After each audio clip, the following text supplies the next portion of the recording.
Hey, hello everybody, welcome to another great episode of Distilled, Brewed, and Reviewed. And today, well, if you're new here, I do everything that has anything to do with alcohol and my famous Sunday morning coffee reviews. Today I am doing the Prosecco Valdobbiadene Prosecco Superiore.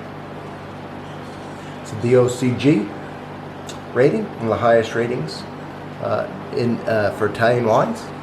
The ABV on this is 11%. Now the interesting thing about this is how they get the bubbles in this one is a method where they do a second fermentation. So they'll ferment the wine, the white wine. They'll make, white wine the traditional way with the grapes and the stems and so on and so forth. They'll ferment it. And then they will blend that wine. They will put it in a second stainless steel tank. They will add sugar and yeast till they get the proper and they'll do a second fermentation till they get the proper sweetness, sugar level. But what they do is they do that fermentation under pressure. So they trap all the carbon dioxide that's produced during that process in the tank, and then they bottle it under pressure. Okay, so it's actually an Italian who invented that, and then a Frenchman kind of perfected it. It goes by both their names. I don't remember off the top of my head, but the method goes by sometimes, some Italians mainly will call it the Italian method of the Italian guy's name, and the French call it the French guy's name. But that's the process. Made from the Glera grape, all right, in Italy, of course. Prosecco. So let's see if we got anything else I can talk about before we taste this. When they do it, this second fermentation, it's not on the lees, it's not on the yeast, right? They filter it out when they put it in that second fermentation, so you don't get that yeasty breadiness that you get, yeastiness a lot of times with champagne. That's done on what they call the lees, the dead yeast and stuff like that. You get more of a fruity, fresh flavor when it's done this method, and that's a good way to do Prosecco. Now it seems like, yes, if I can't find it real quick, I'm not going to worry about it.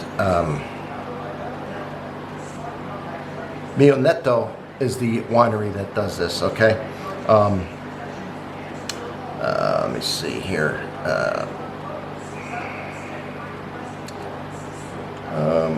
Grapes are harvested in the second half of September. Yes, the Glera grape is what I said. Okay. Wine made from the soft pressing of the grapes with must separated from the skins. Secondary fermentation, Charmet method.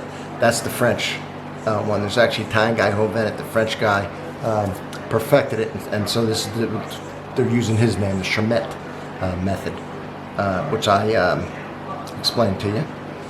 And that's it. Let's just get into it. All right. Prosecco is a region in Italy, and when you grow grapes and the Glera grapes in that region, you make wine a certain way, a certain style, and here it is. And you're all familiar with Prosecco. This is a dry Prosecco. I forget how much sugar, maybe 12 to 15 milligrams per liter or something like that, grams per liter. Not a sweet one. So it's going to have its typical, just very light yellow, very light. And there, and I think it looks clear on the camera, but it's actually very light. So we don't have the typical yeastiness. We got more of a apple, peach, pear type smell. Floral, very nice.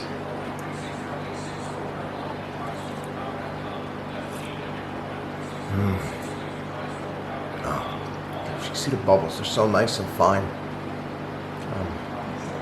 Try and get it. But yeah, getting all those.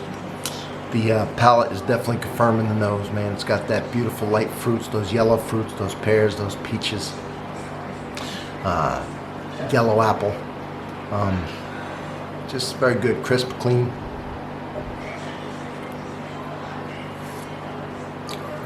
Touch of sweetness, just a touch. I could drink this all day. This would go good with not very sweet desserts. Salad, light fish, seafood, and by itself. This is a sipper. So, if you're new here, I do everything that's anything to do with alcohol. Like I said, please give me a sub. I do my famous Sunday morning coffee reviews. And I'm in my winter location now. I'm not in the sipping den. But anyway, from Still Brew Review to everybody. See you all in the next one.